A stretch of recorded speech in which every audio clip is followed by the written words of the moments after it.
I think a lot of people, like Bitcoin adoption is definitely growing. And like you said, the last 2 years has made Bitcoin a lot more obvious and a lot more clear to many people. But there's still, a majority of the world doesn't have, a significant amount of their wealth in Bitcoin. Why do you think people have such a hard time understanding Bitcoin?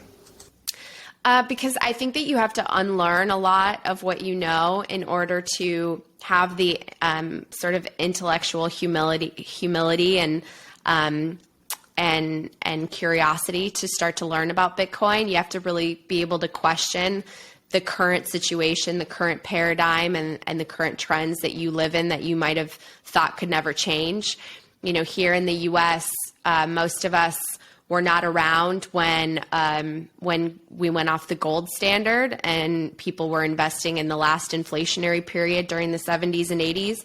And we certainly have not, most of us have not been around to see anything but the dollar as the global reserve currency. And so how do you start to really peel back the layers of whether there could be something else that could replace it or at least ride alongside it? And again, I think that so many people don't understand the current banking system. I mean, the idea of money printing never meant what it does now until I learned about Bitcoin.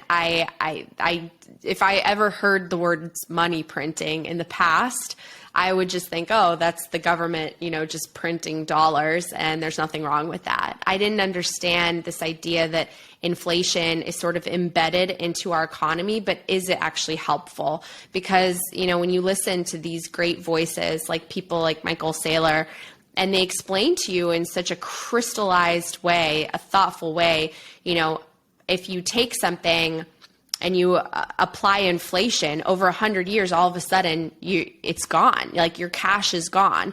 Or if you think about the amount of taxes you pay on a property, and in addition to maintenance fees, it's like your money's bleeding out. Like, how do you stop the bleed? How do you make it so that your purchasing power and the economic energy that money represents can transcend into the future without being diluted, debased, without extracting the value along the way? And so you start to think about these things that, you never really questioned before, because we're in this current system and we have the powers that be that I think a lot of people also think are too powerful to overtake. And yet we have this organic grassroots technology network that is moving at the speed of light, and it's growing every single year, and it's asking no one's permission.